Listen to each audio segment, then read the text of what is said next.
Week 3 of the fantasy football season. Here's the top 36 running backs I'm ranking this week. Number 1, Bijan Robinson of the Atlanta Falcons. Last week he set the tone for the Atlanta Falcons at the Minnesota Vikings. And this week, a great matchup with the Carolina Panthers that can't stop anyone. So Bijan, already one of the best running backs in the league, only entering his third season, can catch the football out of the backfield.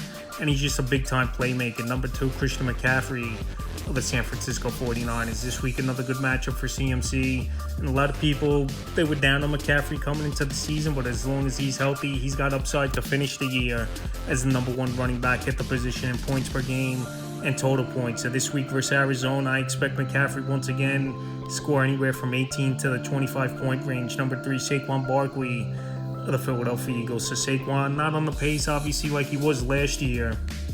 I don't think we'll see him obviously rush for 2,000 yards again as Saquon Barkley, but last week a solid game, ran very hard versus the Kansas City Chiefs. This week another tough matchup with Los Angeles Rams coming to town. Their defense has been stout so far in the first couple weeks of the season, but Saquon, we know he could do it all, and he's the engine for this offense in Philly. Number 4, James Cook of the Buffalo Bills. So Cook last season led the league in rushing touchdowns, and he picked up where he left off last season as Cook.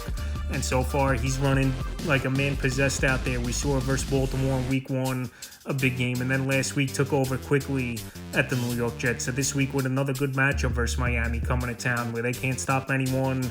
I think Cook goes out there and has a big game. Number 5, Jahmyr Gibbs of the Detroit Lions. Tough matchup at Baltimore. We know their defense is way better at home than it's been on the road over the last couple seasons. But Gibbs, we know he's a stud. He was drafted 4th or 5th overall in most fantasy drafts. And this week at the Baltimore Ravens, I think he goes out there and still has a great performance. I just don't think his ceiling is as high as the 4 running backs ahead of him. Number 6, Devon Achane of the Miami Dolphins. So this offense could be so bad, it doesn't matter. Devon Achane, we saw it last season. He goes out there and produces, and he's become already arguably the best receiving back in all pro football. Last week again, 8 catches, 92 yards. He found the end zone, and he don't even have to run the football a lot to be very effective in this offense with the quick out routes and the quick wheels that him and Tua are hitting on. So this week at Buffalo, they know they got to put points on the board, and Achane obviously a dual threat out of the backfield. Number 7, Derrick Henry of the Baltimore Ravens. So last week, very uncharacteristic of Henry, especially where they were talking trash with Cleveland going into the game, saying he's easy to tackle, and he only finished with 11 carries, 23 yards, so 2 yards a carry.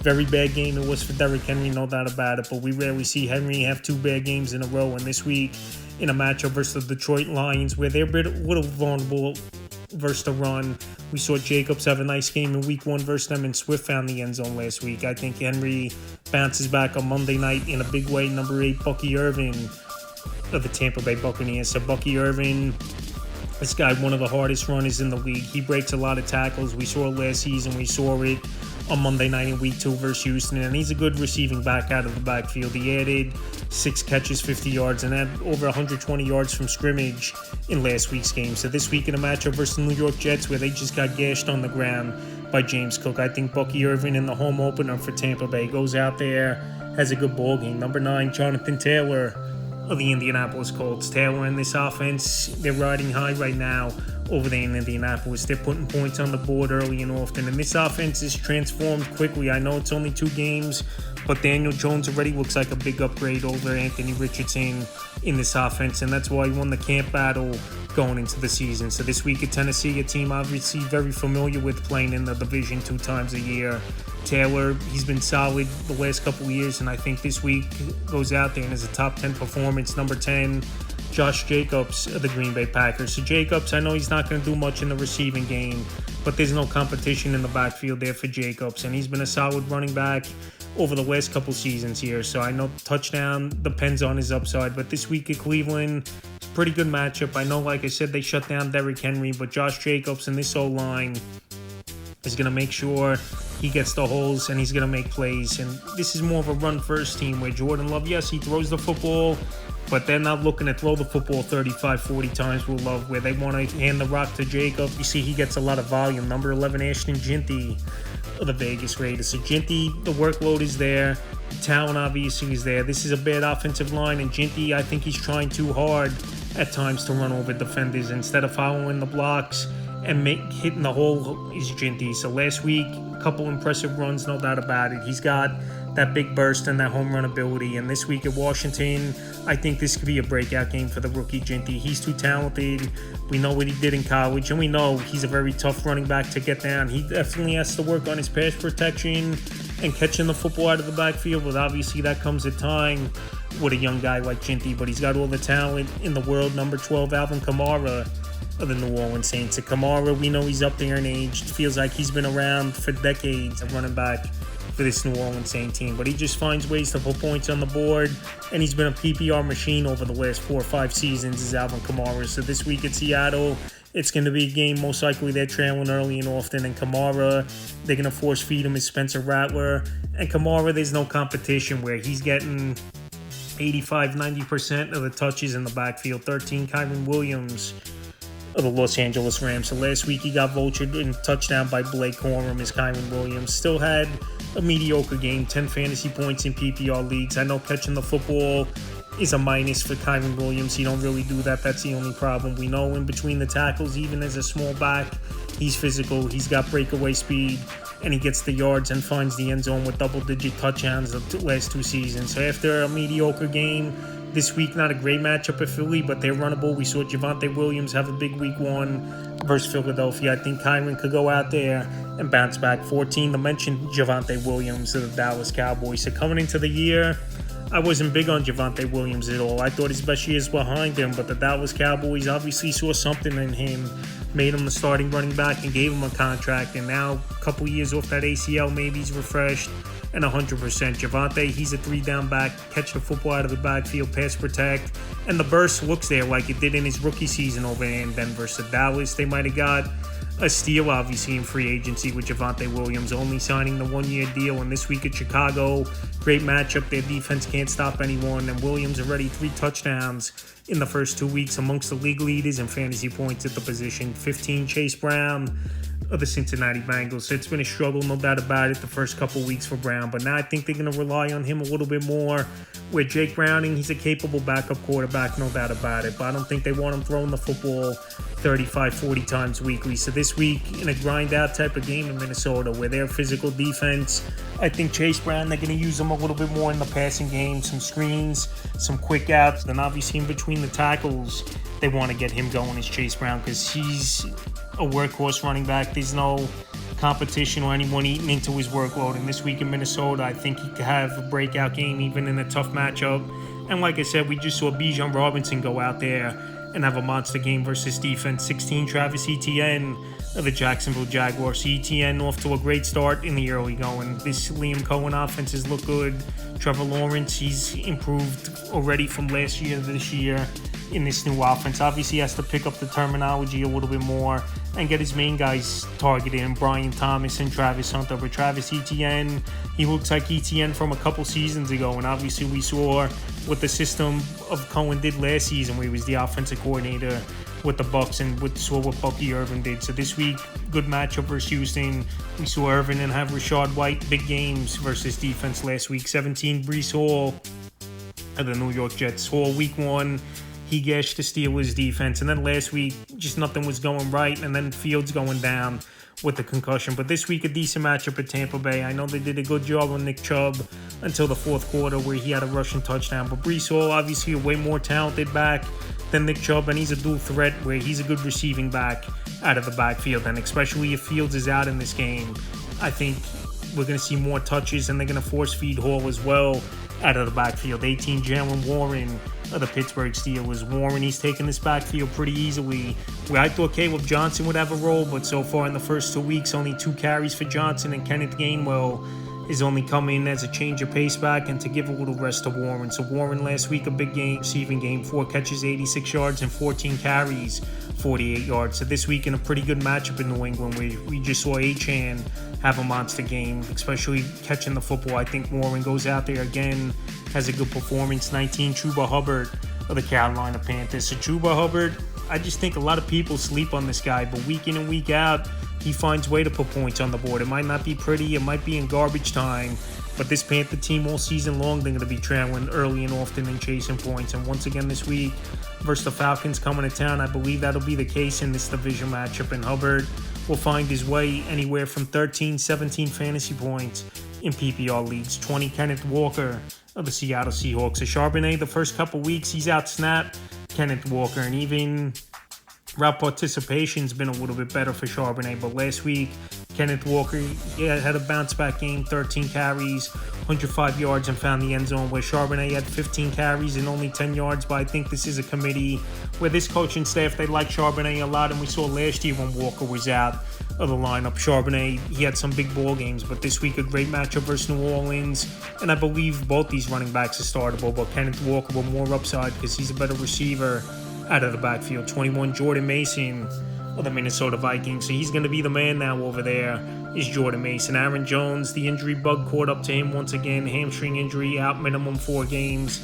He went on IR pretty quickly. And Jordan Mason, to be honest, he was the better back last season between the two when he was in San Francisco. Physical in between the tackles, tough guy to get down, and a big body at the goal line as well. And now that he's in this starting lineup and with Carson Wentz in their quarterback with McCarthy banged up, they're going to run the football a little bit more, I think, is this Minnesota Viking team. So this week, I think Jordan Mason, I'm going to pump the brakes a little bit, even though it's a great matchup on paper versus Cincinnati, and see how he does in his first start with this Minnesota Viking team. But definitely a solid RB2 for fantasy owners going into this week. 22, James Conner of the Arizona Cardinals. So I'm down on Conner, then consensus coming into the week. 2 weeks in a row, touchdowns bailed him out, where his yards per carry haven't been good, and he's losing work running the football and catching the football, where Trey Benson's been a threat the first 2 weeks of the season. And even in preseason, they were saying Trey Benson was going to come in this season and get more work, where Conner was going to lose some of the workload, where it's still 65-35%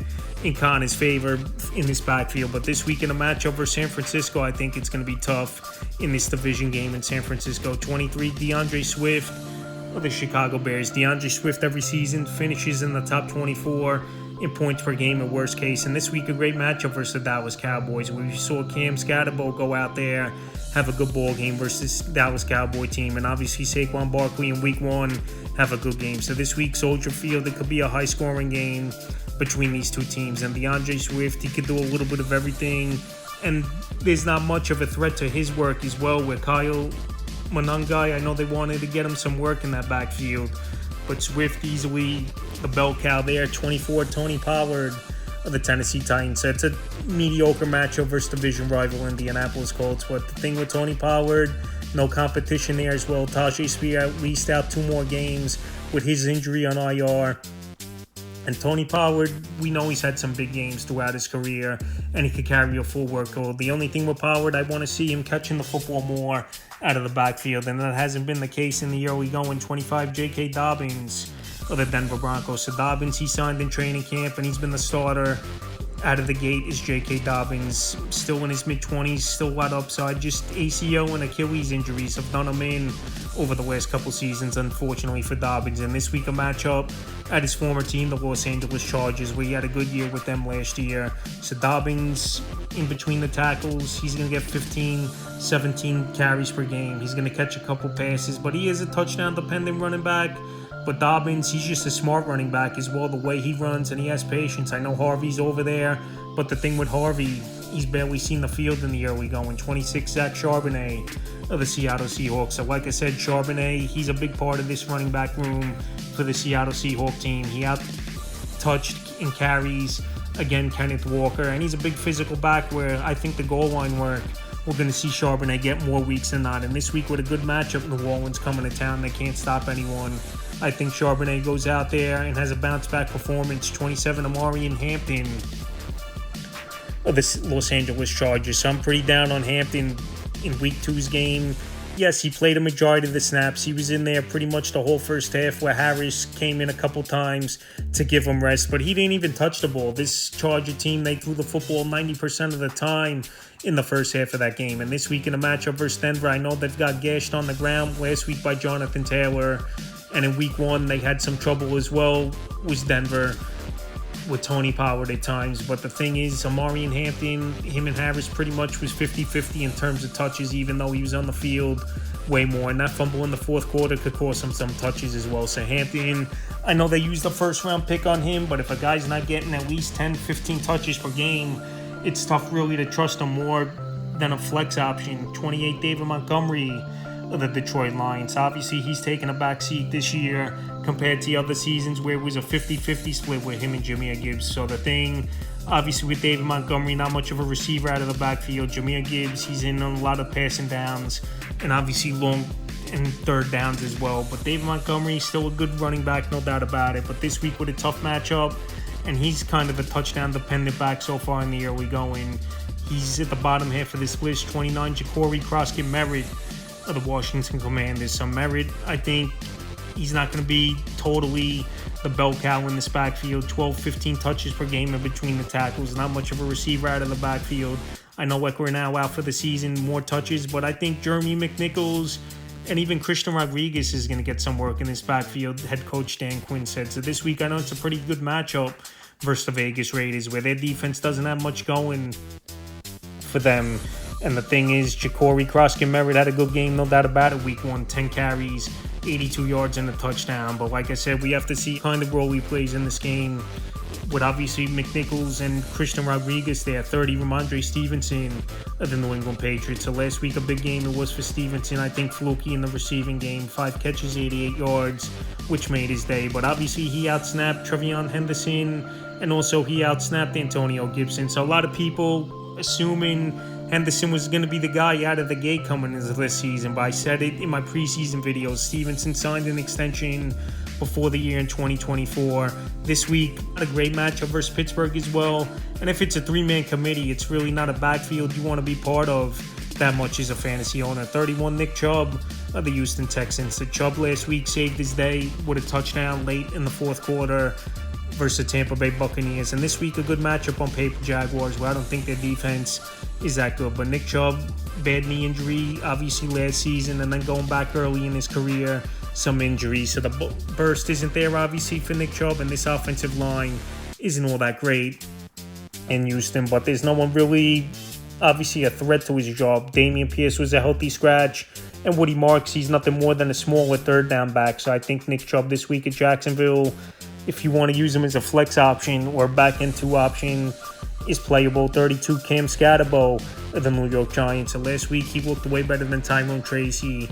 And I said it that he, in other videos, he was the goal line back to begin with, his Cam Scatterbo. But this week in a tough matchup versus Kansas City, I don't think the ceiling is that high for Scatterbo, and he's not much of a receiver out of the backfield as well. 33, Trevion Henderson of the New England Patriots. So Henderson, like I said, he was third fiddle in the backfield last week versus the Miami Dolphins. I know he could catch the football out of the backfield, but in between the tackles, he's a little bit of a smaller back, even though he's got game-breaking ability. And obviously, this New England Patriot offense could use some of that game-breaking ability. So this week here, I think Trevion Henderson, you got to take a wait-and-see approach, and he's nothing more than a back-end option. 34, Kareem Hunt of the Kansas City Chiefs. So I think Kareem Hunt, obviously, he's been working into Pacheco's workload. He was the better running back between the two last season, and I just think he knows his Andy Reid system way more than Pacheco and more comfortable in it, where we saw him have success going back to his first stint with the Chiefs before obviously off the field issues got him cut loose from Kansas City. 35 staying with his backfield mate Isaiah Pacheco in this one. Pacheco hasn't looked the same since he injured the leg. The pop burst isn't there. I know in the offseason he worked on route running and his cuts, but it just hasn't translated into the games. I know it was 2 tougher matchups, week 1 at the Chargers in Brazil, and then week 2 versus Philadelphia. And this week, a great matchup on paper, but like I said, Pacheco, the upside really isn't there, and this is pretty much a committee. And the 36 and final back I'm ranking is Quinshon Judkins of the Cleveland Browns. This backfield's a mess as well. All 3 backs, Judkins, Sampson, Jerome Ford, they pretty much split last week between the 3 guys, but Judkins has the most upside. And it's obviously very surprising that he's playing right away as Judkins after he had the off-the-field issue, wasn't really participating in camp, and also signed his rookie deal late. But now he's here, looked good in that backfield as Judkins. He just has to get his legs under him and obviously more into football shape. But like I said, in his debut, he made some good-looking plays. But this week in a tough matchup versus Green Bay and also in a committee, not much upside in my opinion. So that's the top 36 running backs I'm ranking for week 3 of the fantasy football season.